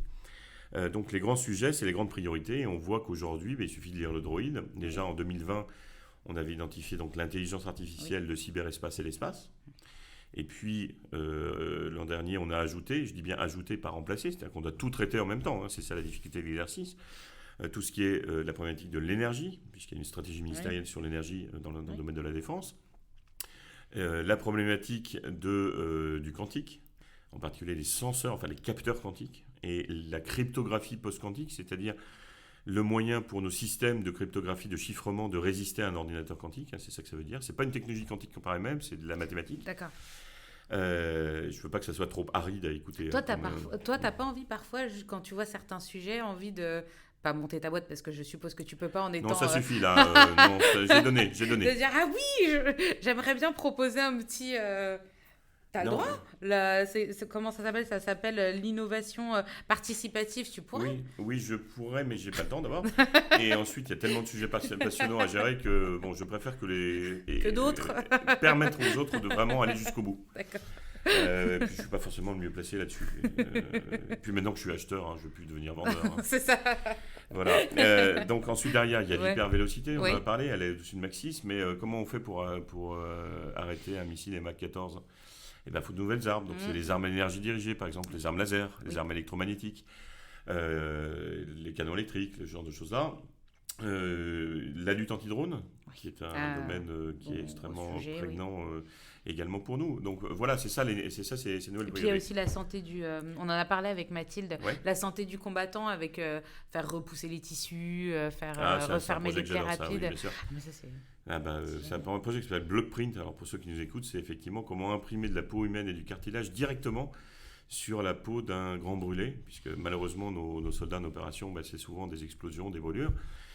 Et il faut savoir quand on est brûlé, c'est une greffe de peau, c'est des semaines pour que la greffe prenne, que la culture prenne, et ensuite qu'on fasse la greffe, pendant laquelle la personne est immunodéprimée et souffre. Et donc le but c'est de se dire, est-ce qu'on ne pourrait pas avoir un bras robotisé qui va directement imprimer de la peau humaine et du cartilage en opération directement.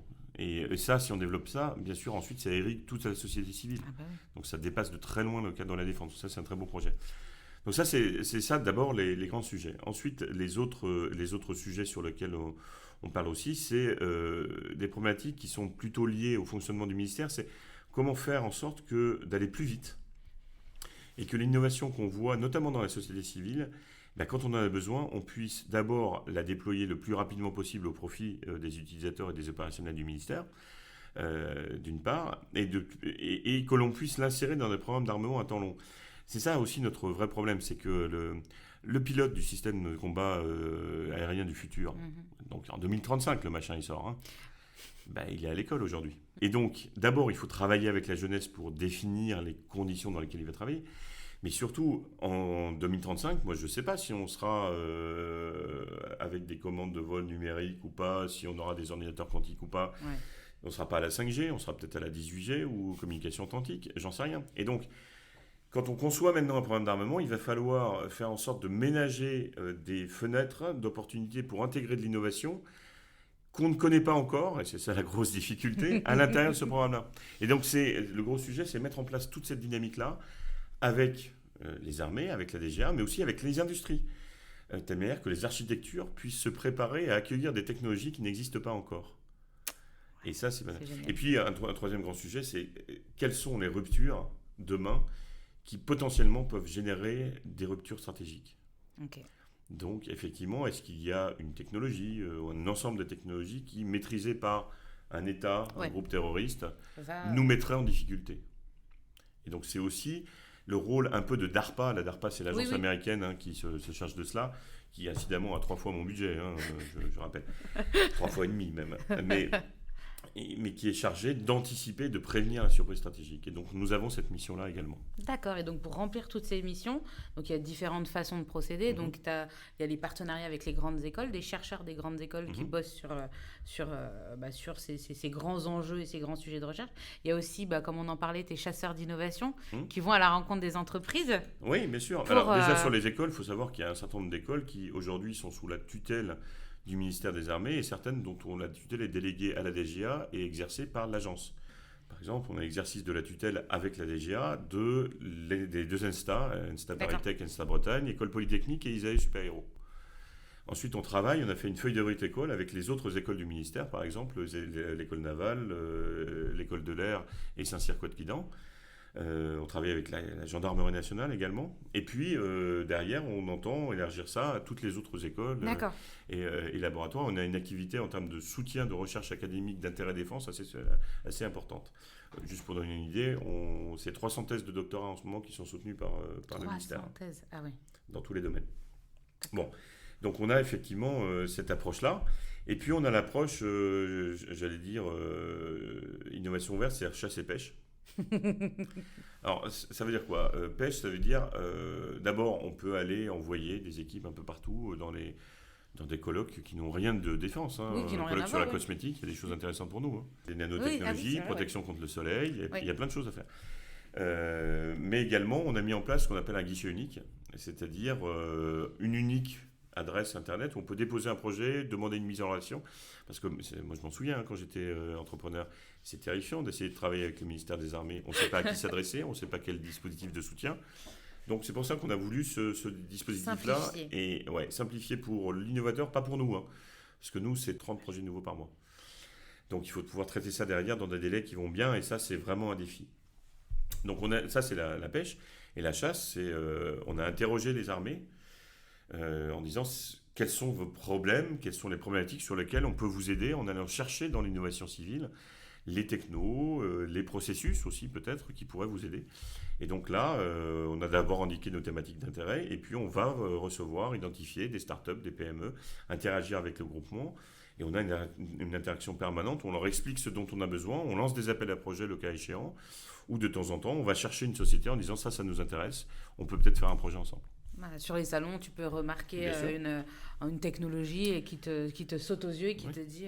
bientôt, il y a Vivatech, le salon Vivatech. Alors, on y sera présent. Il y a un stand du ministère des Armées. C'est en juin, oui. C'est en juin. C'est autour du 15 juin, non du 17, parce que 17, c'est mon anniversaire, donc c'est important quand même. Non, cette fois que c'est 17, 18, 19, ou 16, 17, 18, 19, si ma mémoire est bonne. C'est Porte de Versailles à Paris. De souhaiter voilà, absolument, c'est important. C'est Porte de Versailles à Paris. Donc, on a un stand, mais on a aussi une équipe qui va sillonner tout le salon pour aller voir tous les stands en se disant, tiens, est-ce qu'il y a quelque chose qui est d'intérêt défense? Quand il y avait le CES à Las Vegas, Consumer Electronics Show, qui reviendra, j'espère, cette année, on avait envoyé une équipe mixte avec des gens de l'agence, avec des gens des armées aussi, des états-majors, et des gens de la DGA. Et on a identifié plein d'innovations d'intérêt. Je donne un exemple au hasard, par exemple un traducteur qui traduit en 10 langues sans avoir besoin d'être connecté à Internet. Évidemment, parce qu'on n'a pas du tout envie d'être connecté, nous, en opération. Bien sûr. Et donc, ça fait partie des thématiques d'intérêt et des choses qu'on peut aller chercher parce que les budgets engagés par l'innovation civile dans ce domaine vont beaucoup plus rapidement que si nous, on lançait un projet directement. D'accord. Et puis, j'ai vu aussi que l'Agence Innovation Défense bossait beaucoup avec les centres d'innovation des armées en région. On a un réseau en innovation de défense nationale et aussi internationale, parce qu'on a des collaborations avec nos alliés et partenaires. Au niveau national, il y a d'abord toutes les labs d'armée, parce qu'il y a, donc nous, on nous a posé la question, vous avez l'innovation défense lab, très bien, mais donc il n'y a plus de lab d'armée. Mais si, au contraire, chaque armée a son ou ses laboratoires. Par exemple, la marine a le Marine Lab, mais aussi le Fusco Lab pour les commandos. L'armée de l'air et de l'espace, ils ont le CEAM à Mont-de-Marsan, mais ils ont aussi le LISAC, laboratoire d'innovation spatiale des armées, puisque je rappelle que c'est l'armée de l'air et de l'espace. Et de l'espace, voilà. Donc tout ça, c'est un réseau. On leur délègue un certain nombre de choses. D'accord. Ils ont la capacité, par exemple, de labelliser, par labellisation déléguée, un certain nombre de projets. Ce sont des senseurs, ils sont au contact des opérationnels. Donc c'est important pour nous qu'ils soient en première ligne. Le Battlelab, lui, il est en première ligne avec toute sa communauté d'innovation terrestre. Et puis, on est là pour les aider. Et puis, le cas échéant, pour prendre le relais, pour amplifier les choses qu'ils ont contribué ou initié en termes de développement. Et puis, on a le réseau également des pôles d'innovation Alors ça s'appelait des clusters, mais le mot cluster en ce moment n'est pas tout à fait à la mode, donc on va dire pôle d'innovation de la DGA, qui sont liés à un centre d'essai, souvent, et d'expertise. Donc les deux premiers, c'était Orion et Gymnote. Gymnote, c'est dans le sud, c'est les deux bases navales, donc Toulon et Brest. Il y a l'ITOL, qui est le pôle d'innovation terrestre à Bourges, avec autour à chaque fois des académiques, des laboratoires et une communauté d'industriels. Ginko, dont on a beaucoup parlé parce que c'est à Vers-le-Petit, c'est centre NRBC, c'est là d'ailleurs où il y a eu tous les essais de masques. Et puis le dernier en date, par exemple, alors il y en a d'autres, Aliénor, Ciel, enfin je ne veux pas tous les citer. Le dernier en date, c'est Bingo. Bingo, oui, absolument. Mais j'ai dit qu'ils étaient bons à la DGA pour les gens. Je ne sais pas si c'est un acronyme, cela dit. Mais d'accord, je suis sûr que c'en est un. Je suis sûr que c'en est un. Mais Bingo, c'est DGA maîtrise de l'information à Rennes. Et donc c'est justement, c'est un des grands enjeux, la maîtrise. Le cyber, c'est toute la maîtrise de l'information, les systèmes numériques, digitaux, etc. D'accord. Tu parlais de l'Innovation Défense Lab. D'abord, c'est une équipe. L'Innovation Défense Lab, c'est une équipe. C'est une équipe, c'est une cellule de l'agence qui est composée d'ingénieurs de l'armement et qui est composée aussi d'opérationnels. J'ai des officiers dans l'agence. Et j'ai des correspondants par armée. Donc, on a une officier de l'armée de l'air, des officiers de l'armée de terre, de la marine nationale, de la gendarmerie. On a des gens des services. Dans ce cas-là, la gendarmerie est rattachée au ministère des Armées? Non, la gendarmerie, on a une convention particulière. Il existe une convention entre la DGA et la DGGN, Direction Générale de la Gendarmerie Nationale. Et dans ce cadre-là, ils ont détaché des officiers. De la gendarmerie. Et les gendarmes sont très très bons aussi en innovation. Voilà, donc j'étais il y a quelques jours à l'IRCGN, donc l'Institut de criminologie de la Gendarmerie nationale, et qu'on a aidé et qu'on continue à financer pour un certain nombre de projets. Et donc, ils font partie de la famille. Et puis surtout, ils ont été primés là. Il y a quelques jours, c'était au prix de l'audace. Trop d'enthousiasme. Le prix de l'audace, j'ai découvert ça. J'ai retenu deux choses. Il y a le drone indoor pour les indoor pour les scènes de crime. Donc le projet, Anguille. C'est génial. Enfin, moi, ça me passionne. Pour expliquer, c'est un drone à l'hélium. Donc c'est des officiers de la Gendarmerie nationale qui ont développé ça. Un drone à l'hélium qui permet de flotter naturellement, et donc puisque l'hélium ça monte, et le but du drone c'est justement de lui permettre de garder une altitude qui soit compatible avec le fait d'examiner et de cartographier une scène de crime sans évidemment faire envoler des débris, etc. Voilà. Donc c'est très très malin. À la fois c'est un drone qui permet de faire redescendre le ballon d'hélium. Et en plus, c'est une innovation où c'est des grands spécialistes de l'analyse de scènes de crime, donc ils savent ce qu'il ne faut pas faire. Et donc ça permet d'éviter que le technicien pollue la scène de crime et d'en réaliser une cartographie 3D, voire même de pouvoir injecter une représentation 3D en réalité virtuelle pour que ensuite l'enquêteur, voire le magistrat, se projette en 3D dans la scène de crime comme s'il y était. Voilà, donc c'est assez génial. C'est génial. Et puis j'avais retenu aussi, c'est l'état-major des armées qui a donné son prix à l'air choc absorber. Ça, c'est pour quand les déflagrations de tir sur les soldats, c'est un espèce de petit ballon qui se colle. D'airbag, c'est d'airbag qui se colle au gilet pare-balles pour justement absorber les chocs, etc. Enfin bon, ça c'était. Et toutes les armées avaient leur prix. Je ne sais pas pourquoi on parle de ça, mais c'était. Oui, mais j'ai trouvé. C'était l'innovation participative et l'innovation. On était sur de l'innovation Défense Lab avec une équipe, et des correspondants. Donc, une équipe, donc on est parti là-dessus sur la Gendarmerie nationale, c'était pour ça. C'était la gendarmerie. Donc l'innovation Défense Lab, c'est une équipe, et le rôle de cette équipe-là, c'est d'accélérer la montée en maturité des innovations qu'on a détectées. Et quand je parle de montée en maturité, c'est pas que de la techno. D'accord. Vous pouvez avoir un truc qui est super bien développé pour le civil et pas du tout adapté à un usage militaire. D'accord, pour la réadaptation, Et ça, on le fait par l'expérimentation. Ce qu'on veut à l'innovation Défense Lab, c'est très vite arriver à adapter une techno pour un usage militaire. Je prends un exemple assez parlant, c'est un projet, d'ailleurs il y a une maquette ici qui n'est pas visible en podcast, mais si on télécharge le droïde de l'an dernier, c'est celle qui figure en couverture. C'est Sierre. C'est Sierre, absolument. Qui sera dans le podcast, tu seras diffusé en juillet, et Sierre va clôturer le mois de juin. J'ai enregistré un épisode avec ce qu'ils font ou pas ? Oui, vas-y, tu peux. Mais en gros, c'est l'adaptation de foil, donc ce qui permet de faire voler les bateaux. À des embarcations utilisées par les forces spéciales. Et ça, c'est un défi parce que les embarcations conduit par les forces spéciales, c'est pas du sport de masse, ça doit s'échouer sur les plages, et donc quand on est foil en dessous, voilà, c'est un peu compliqué.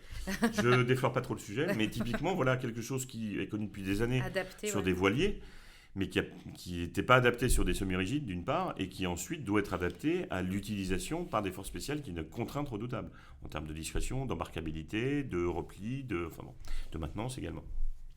Donc ça, c'est le but de cette équipe-là.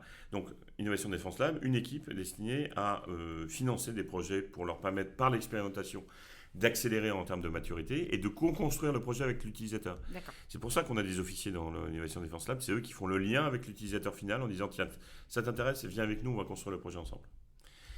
Ça, c'est l'équipe. Et puis, c'est un lieu dans lequel on enregistre ce podcast, d'ailleurs, qui est un lieu qui est un espèce de hub. C'est effectivement rue Ballard, c'est ouvert, il n'y a pas de gendarme en bas. Bon, c'est pas pour ça qu'on rentre comme ça, hein. Oui. mais on n'a pas besoin d'envoyer ses biodata. Et là, on peut organiser des hackathons, organiser des retours d'expérience. C'est là qu'on a fait le forum Innovation Défense en version digitale cette année. On peut faire venir des étrangers, on peut faire venir la presse. Par contre, évidemment, on fait du non protégé dans ce lieu, donc il n'y a rien de confidentiel, il n'y a rien de protégé. Et le but, c'est d'avoir un véritable lieu d'échange avec la société civile. Et Starburst, dont on parlait, c'est notre opérateur. Donc, ils ont gagné l'appel d'offres qu'on avait lancé. Et c'est eux qui animent ce lieu pour notre compte. Donc, le fond, c'est-à-dire que les sujets, c'est nous qui les choisissons, etc. Mais quand on organise un hackathon, on a toute la logistique de Starburst, d'une part. Et puis, Starburst, c'est un accélérateur et ils ont des ramifications un petit peu partout, en Silicon Valley, en Israël, en Allemagne, en Espagne, à Singapour. Je dois en oublier, ils vont me tuer, mais c'est pas grave. Mais enfin, bon, voilà, et donc, ça nous permet d'avoir des antennes un peu partout. Et donc, c'est plutôt eux qui nous remontent de l'information. Et donc, Starburst, par exemple, on leur commande chaque année un certain nombre d'études sur l'état de l'art. On peut aller de choses extrêmement... j'allais dire large, surtout large, les systèmes d'aide à la décision par exemple, ou la gestion de l'eau pour l'eau en opération, à une étude spécifique sur les cartouches en polymère et micro-explosifs pour les forces spéciales. Voilà. Et via leur réseau, ils sont capables de nous faire une cartographie de l'ensemble des acteurs, et c'est ça qu'on cherche aussi. Et puis il y aura d'autres choses à annoncer avec Starburst, mais on verra ça plus tard. D'accord. On parlait tout à l'heure en off d'un autre outil de l'agence Innovation Défense. Bon, j'ai compris que tu n'aimais pas tellement le nom de cet autre outil. C'est l'Académie de l'Innovation Défense qui est en préparation, si j'ai bien compris. Alors ça, c'est quelque chose qui est interne au ministère, en fait. Interne au ministère, d'accord. Le but, oui, j'aime pas le mot académie parce que Mathilde a dû en parler. Non, on n'en a pas parlé avec Mathilde. Je savais que je pouvais lui faire confiance. Mais elle est là aussi aux manettes sur cette opération-là. Le but, c'est d'acculturer le personnel du ministère, tout grade confondu, du sergent aux plus hautes autorités, à l'innovation. Alors évidemment, ça appelle ça Académie d'innovation, ça fait un peu école, sanction, etc. Donc d'abord, il faut que dans son format, ce système soit innovant. Donc c'est un mélange de contenu de plateformes digitales, etc. C'est en cours, donc je ne vais pas en parler beaucoup parce que c'est vraiment en cours de construction. D'ailleurs, aujourd'hui, on a eu une réunion sur le sujet. Et le but, c'est de pouvoir un peu se faire un parcours à la carte avec des formats innovants pour pouvoir avoir les bonnes pratiques de l'innovation. Je donne un exemple. On a beaucoup de contenu sur c'est quoi une start-up. C'est quoi l'innovation en 90 minutes. C'est quoi les bonnes pratiques? C'est quoi un MVP ou un POC? Oui, parce qu'il y a aussi des acronymes d'innovation, c'est pas que militaire. Pourquoi j'ai raté ce projet? Alors ça, c'est un truc qui nous tient à cœur, c'est de faire venir des gens qui nous expliquent pourquoi ou comment un projet n'a pas réussi et les enseignements qu'ils en ont tirés. Mais c'est un projet qui est pour aujourd'hui à destination de l'ensemble du ministère. Et on en pourra en dire plus l'an prochain. Et quid du nouveau fonds d'investissement Alors, annoncé par la ministre, effectivement, qui s'appelle... Alors, il devait s'appeler Definov, mais il se trouve qu'il y a une obscure marque dans un coin qui n'a rien à voir, qui nous a dit « Ah bah oui, vous pouvez, mais payez-nous. » non. L'argent du contribuable, il n'est pas fait pour ça. Donc, on va juste changer le nom, c'est mieux. Donc, Fonds Innovation Défense. Oui. Il existait déjà un fonds auquel on participe, là aussi. Moi, je suis dans le comité d'investissement, mais qui est géré par la DGA. Et Definvest, absolument. Et Definvest, c'est un fonds qui marche très bien, opéré par BPI France. Et son but, c'est d'investir dans des sociétés qui sont critiques pour la BITD, base industrielle et technologique de défense. encore un bel acronyme. Donc, ces sociétés-là, elles peuvent être innovantes ou pas d'ailleurs. Ça peut être un savoir-faire particulier qu'on ne veut pas voir partir. Partir à l'étranger. Donc, c'est un fonds de 50 millions d'euros. La ministre a décidé de le porter à 100 millions d'euros. Mais c'est encore une fois destiné à des sociétés qui sont critiques pour la VITD. Nous, ce que l'on veut, c'est être complémentaire de Definvest. D'accord. Le fonds d'innovation défense, c'est quoi? C'est aujourd'hui 200 millions d'euros, opéré par BPI France, là aussi, lettre d'intention signée le 4 décembre dernier par la ministre, pour investir dans des sociétés duales, civiles, innovantes. Voilà. Donc, c'est vraiment l'innovation. Dans des thématiques d'intérêt qu'on a déjà signalées, le quantique, la santé, l'énergie, l'humain, l'intelligence artificielle. Donc, il y a une thèse d'investissement. Rapide, c'est autre chose. Rapide, c'est un dispositif. Pour Dual, Ah oui, d'accord. C'est de la subvention. Rapide. D'accord, c'est de la subvention, voilà. Et là, c'est vraiment là, c'est la prise de participation. Prise de participation. Les stage B, c'est-à-dire qu'on va investir dans des sociétés qui sont en recherche de fonds pour se développer et qui ont déjà un marché primaire hors défense. Notre théorie, mais c'est plus que de la théorie, je pense qu'on est toxique pour les sociétés si on investit trop tôt. Pour plein de raisons. D'abord parce qu'on est un marché compliqué, extrêmement exigeant, à cycle très long. Et puis nous, décalé d'un an, c'est décalé d'un an. Mais pour une start-up, si elle est décalée d'un an, c'est pivoter tout son business model. Oui. On a des restrictions, notamment des restrictions à l'export. On a peut-être une perception ensuite par d'autres, quand on veut se développer, genre « Oh là là, la défense, c'est sale ». Ça m'horripile au plus haut point, mais c'est une vérité. Et je pense que François avait parlé de la frilosité de certains investisseurs et des banques, du sujet de la défense, qui généralement revient au fixe dès qu'on a des attentats et qu'on se rend compte que la défense, ça sert surtout à protéger les Français. Mais bon, passons. Mais il faut le dire, enfin, c'est hallucinant. Tu sais quand même qu'aux États-Unis ou en Israël, il y a des pubs pour le Mossad et pour l'investissement en capital risque du Mossad. Je veux dire, les pudeurs qu'on a sont d'un autre âge, véritablement. Il ne faut pas oublier non plus que la défense, pendant des années, a tiré l'innovation civile. Il n'y aurait pas eu de défense ou de dissuasion nucléaire, on n'en serait pas là aujourd'hui. Bon. Donc c'est compliqué. Voilà, j'en reviens à mon propos initial, c'est compliqué. Et puis en plus, dernière chose, si on confie trop tôt des projets de défense à une société, alors qu'elle est vraiment en phase de création, d'amorçage et autres, c'est super enthousiasmant pour les ingénieurs. Donc ils vont exclusivement s'intéresser à ça. Et on va mobiliser l'ensemble des forces vives de la société au détriment de son business model pour résoudre des problèmes qui certes sont intéressants pour nous, mais qui ne permettront pas la survie de notre société. Entre autres termes, on l'arsenalise. Et ça, c'est ce qu'on veut éviter. Donc nous, notre but, c'est de dire, on va prendre des participations minoritaires, on ne va pas être les seuls d'abord, on ne veut pas être majoritaire, on peut monter jusqu'à 20%, 25%, sur des tours de table de l'ordre de 80 ou 100 millions d'euros, max. Mais voilà, donc on peut aller jusqu'à 20 millions d'euros.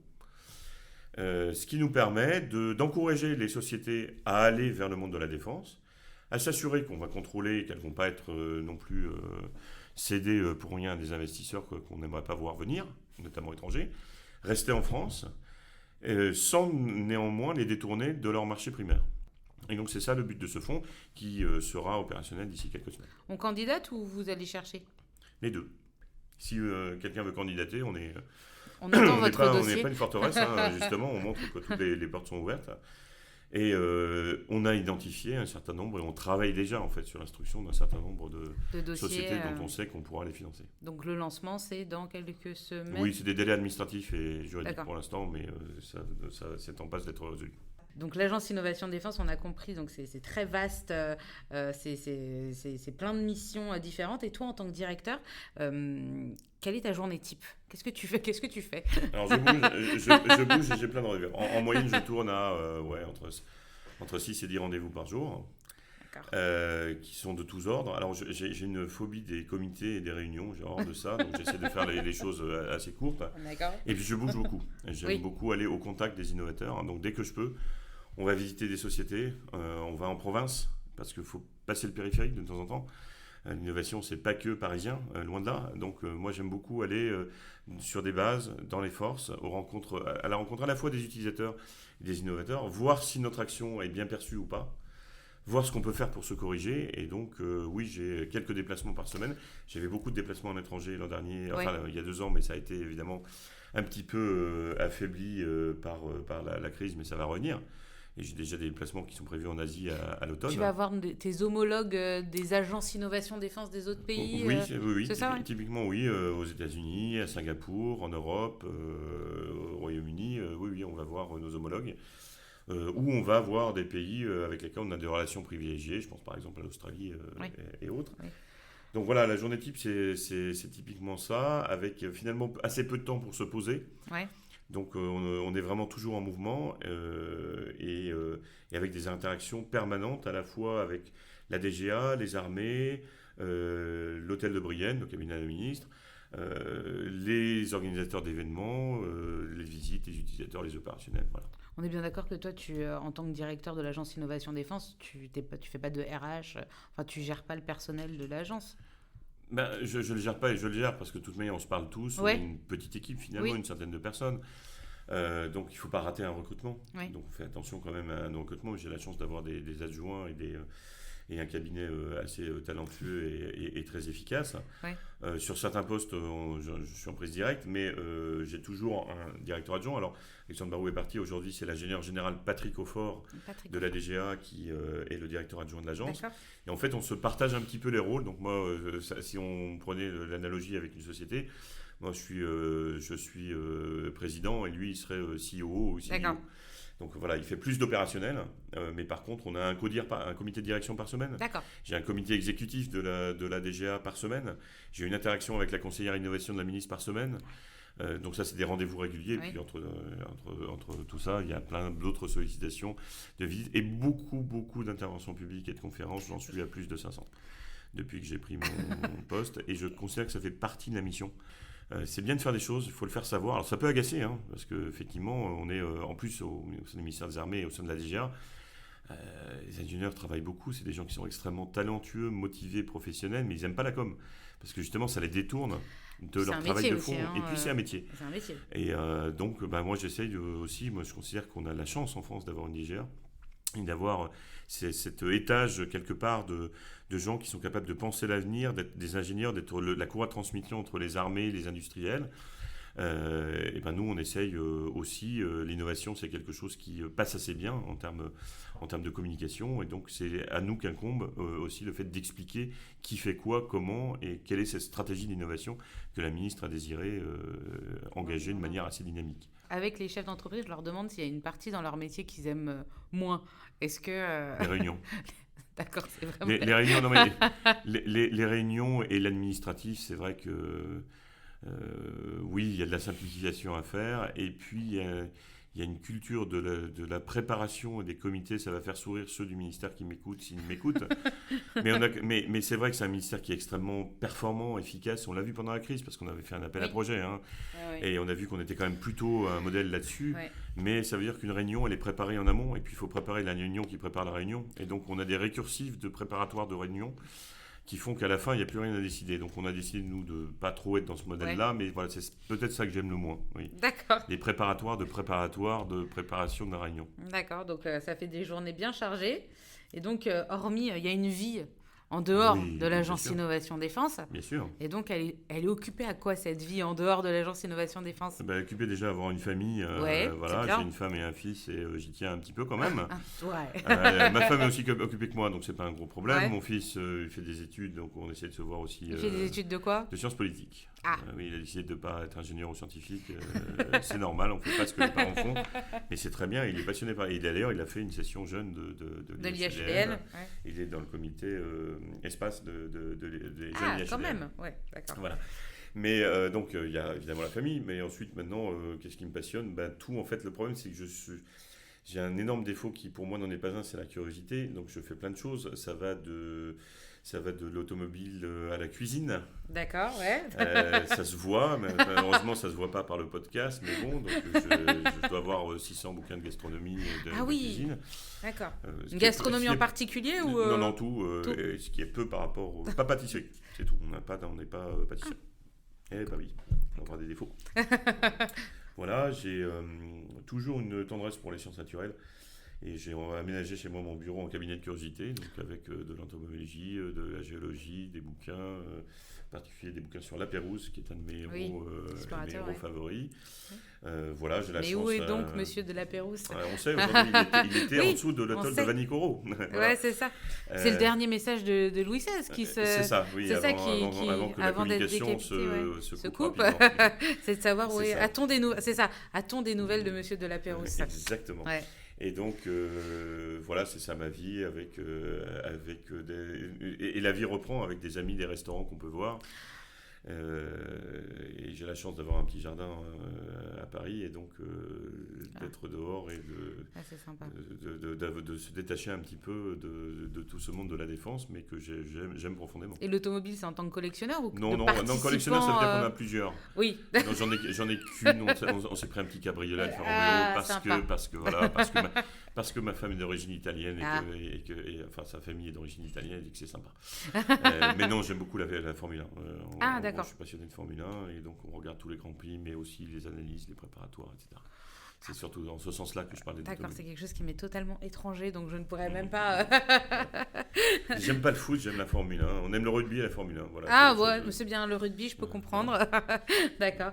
C'est quoi la suite pour toi? Est-ce qu'il y a des choses... Alors pour l'agence Innovation Défense, est-ce qu'il y a des gros sujets en préparation? Non, la vraie suite, c'est de montrer qu'on est vraiment utile et de voir le résultat des actions qu'on a lancées. Et l'innovation, c'est ça qui est bien aussi, c'est que ça peut être assez rapide. Donc déjà, cette année, on en voit les résultats. Et j'aimerais continuer à voir ça et amplifier cette action-là. Donc c'est ça pour moi la suite. Tant que je m'amuserai, tant que j'aurai des collaborateurs talentueux, tant qu'on aura la liberté et le soutien pour faire ce qu'on fait, et tant qu'on aura le sentiment d'être utile, on continue. Et là, ça fait 3 ans. Ça fait 2 ans et demi. 2 ans et demi. C'est très peu. Est-ce qu'il y a déjà des choses où tu dis j'aurais pu faire Bien sûr, autre chose tous les jours, il y a etc. Non, autre chose, je ne sais pas. Différemment, pardon. Différemment, oui. Mais on apprend aussi. Ouais. Je ne sais plus qui c'était d'ailleurs. C'était Mandela Wood qui disait parfois on gagne, parfois on apprend. C'est vraiment ça en fait. Donc j'aimerais continuer à apprendre. J'aimerais surtout voir dans la durée le fait qu'on a façonné, qu'on a contribué à façonner ce que les armées et l'ADGA savent faire aujourd'hui et qu'on a contribué à accélérer ça. Et moi, je me projette aujourd'hui dans le temps long, mais je suis un homme libre, encore une fois. J'ai un contrat avec le ministère des Armées. Je n'ai pas de mandat. T'es en CDI? Je suis en CDI, absolument.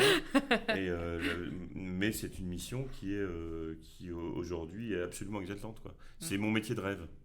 J'ai de la chance quand même. Tu m'étonnes, ouais. J'ai de la chance. Ouais. Moi, rien qu'en lisant le druide, c'est trop bien. Et toi, au niveau perso, est-ce qu'il y a des choses qui sont prévues? Je ne sais pas. Non, ça va. Aujourd'hui, non. À part finir de rembourser mon appartement. Oui, ce qui est un bon projet. C'est quand même un bon projet mal. Parce qu'ensuite, ça nous permet de faire plein de choses. Mais je rêverais de faire plein de formations différentes. Aujourd'hui, j'ai pas le temps. Et surtout, j'ai pas envie de moins bien faire mon travail parce que je serais mobilisé par autre chose. Donc, je continue sur ce mode-là. Et puis, quand ça sera d'être amusant, et j'espère que ça ne cessera pas, je passerai à autre chose. D'accord. Écoute, c'est parfait. Merci beaucoup de m'avoir accordé ce temps. Je suis ravie et honorée de t'avoir eu au micro de Slice.